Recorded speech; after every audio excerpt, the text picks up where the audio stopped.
नमस्कार दोस्तों, culture media में आपका बहुत स्वागत है। मैं हूं आपके साथ चंद्रभूषण कुमार। आज हमारी बात जो है पहलगाम अटैक को लेकर के हो रही है और पहलगाम अटैक पर ये मेरा पहला वीडियो है, इसलिए वीडियो को अंत तक देखिएगा और आज इस वीडियो को देखने के बाद आपकी इसकी पूरी कल्ला चीठा समझ में आ जाएगा। साथियों, आज हम बात कर रहे हैं कि पहलगाम जम्मू कश्मीर में जो आतंकी हमला हुए है उसमें 28 मासूम लोगों की जाने गई है। अब इस जान के लेने के पीछे सबसे बड़ा जो है दोषी कौन है, इस पर कई सारे बहस देश में ऐसे भी छिड़ चुका है। कई दिनों से लगातार इसी को लेकर के बातें हो रही है। खास करके अगर आप बात करेंगे तो हिंदुस्तान में आज इस घटना पे यानी लाश पे जिस मासूम की लाशें गई हैं उस पर सबसे ज़्यादा राजनीति हो रही है, जबकि हकीकत अगर आप बात करेंगे तो आम लोगों के बीच में इस प्रकार की कोई मानसिकता नहीं है। इस घटना में आप देखेंगे तो हिंदू की सबसे ज़्यादा जान जरूर गई है, हालांकि एक मुसलमान की भी जान गई है जिन्होंने अपने जान पे खेल के और हिंदू जो वहाँ उन पर हमला किया गया था उनको जान बचाने के लिए अपने कंधे पर लाकर अस्पताल तक पहुँचाया। और जो मुस्लिम डॉक्टर्स थे 3 दिन तक खाना नहीं खाया और बिना घर परिवार गए वो लगातार काम करते रहे। अब ये भी एक बड़ा मुद्दा है कि आखिरकार देश में इस प्रकार की राजनीति क्यों हो रहा है, जबकि पक्ष और विपक्ष के साथ हिंदू मुसलमान सब आज इस घटना के बाद जो सत्ता में बैठे लोग हैं उनके साथ खड़े हैं। सर्वदलीय बैठक भी देश में हुई है, उसके साथ भी लोग खड़े हैं। आज हम उस पूरे जानकारी को आपको बताएंगे। अगर आप नरेंद्र मोदी के 2014 से पहले का अगर एक भाषण देखेंगे तो उसमें आतंकी हमले के बाद उनके भाषण में एक सबसे ज़्यादा जिस बात पर जोर दिया गया, उन्होंने कहा कि इस हमले के पीछे इसका कारण ये बॉर्डर नहीं, जबकि इसका कारण दिल्ली में बैठे हुए लोग हैं। अब इससे यह साबित ये होता है कि किसी भी आतंकी हमले के बाद उसका कारण कोई और नहीं बल्कि सत्ता में बैठे लोग हैं। ये बात खुद अभी हमारे देश के प्रधानमंत्री नरेंद्र मोदी हैं, उनके पुराने भाषण में है। वही अगर आप बात करेंगे तो वर्तमान में भारतीय जनता पार्टी की केंद्र में सरकार है और उनके ही केंद्र के एक मंत्री ने ऐसी लापरवाह बातें बोली है जिसे सुनकर आप शौक हो जाएंगे। उनका मानना है कि अगर इस घटना के सबसे बड़ा कारण कोई है तो वह हिंदुस्तान के लोग हैं। अब उन्होंने अपने एक बयान में बताया है कि जब तक इस पूरे हिंदुस्तान के 140 करोड़ लोग देशभक्ति और राष्ट्रभक्त को अपना परम धर्म नहीं मानेंगे तो इस प्रकार की घटना होती रहेगी।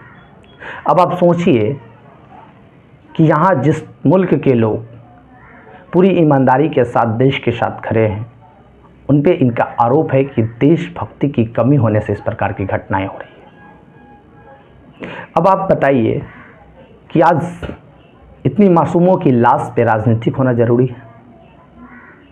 अगर आप बात करेंगे तो जम्मू कश्मीर के जो लोग हैं, जो कश्मीरी लोग हैं, वो कैंडल मार्च निकाल रहा है।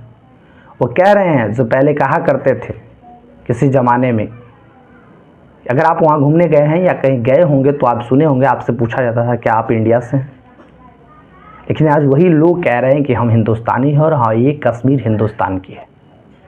और फिर भी यहाँ सबसे ज़्यादा इस मुद्दे पे राजनीति किया जा रहा है।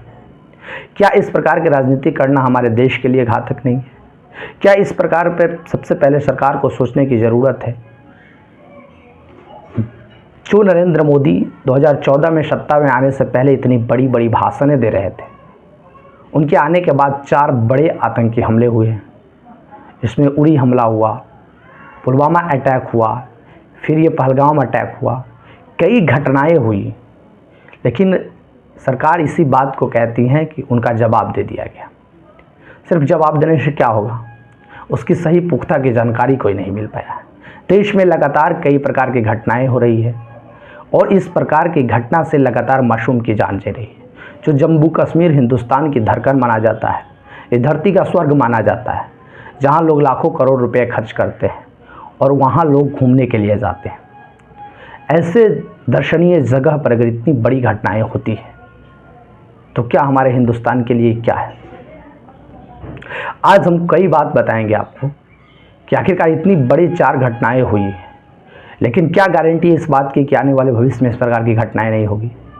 आपसे ही मेरा सवाल है और आप इस हिंदुस्तान के नागरिक हैं, आप अपने आप से सवाल कीजिए कि आज देश में इस प्रकार की इतनी बड़ी बड़ी घटनाएं हो रही और इसमें भी लोग सिर्फ राजनीति को जोड़ रहे हैं, जबकि इसकी कोई पुख्ता कार्रवाई नहीं किया जा रहा है, इस प्रकार की भविष्य में कोई और घटना न हो, कोई और भारतीय मासूम की जान न जाए।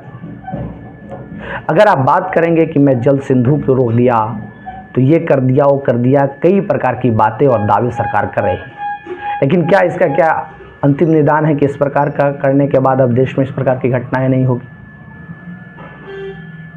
इसके लिए क्या पुख्ता तैयारी की गई है कि अब भविष्य में इस प्रकार की तैयारी नहीं होगी? क्या इनकी गुप्त जो सुरक्षा कर्मी हैं, गुप्त एजेंसियां हैं, जो सीमा पर तैनात जवान हैं, उनके द्वारा किस लेवल पे तैयारी की गई है कि अब इस प्रकार की घटना यहाँ या फिर किसी और जगह पे नहीं होगा? सिर्फ हिंदू मुसलमान करके लड़ाना चाहते हैं लोग, या देश में इस प्रकार की घटनाएं होने या जानबूझकर कराया जाता है ताकि राजनीतिक को बढ़ावा दिया जा सके? एक बड़ा सवाल है। हमारे इस वीडियो देख करके आप बताएंगे कि आखिरकार इसका सही निदान क्यों नहीं अभी तक जनता को बताया जा रहा है? आम लोगों को, आम भारतीयों को इस पर अभी सही बात क्यों नहीं बताया जा रहा है कि हमने प्रमुख तैयारियां कर ली है, अब इसके बाद इस प्रकार की घटनाएं नहीं होगी? क्यों हम लोगों को अलाब सलाब और राजनीतिक में उलझाए हुए हैं? तो आप अपनी राय कमेंट सेक्शन में देंगे। आपको क्या लगता है इस घटना के बारे में? हमारी सपोर्ट को देखने के लिए बहुत बहुत शुक्रिया। अगर हमारे यूट्यूब चैनल पर पहली बार देख रहे हैं तो हमारे चैनल को सब्सक्राइब कर दें, अगर फेसबुक पेज पे देख रहे हैं तो फॉलो कर दें। बहुत बहुत धन्यवाद।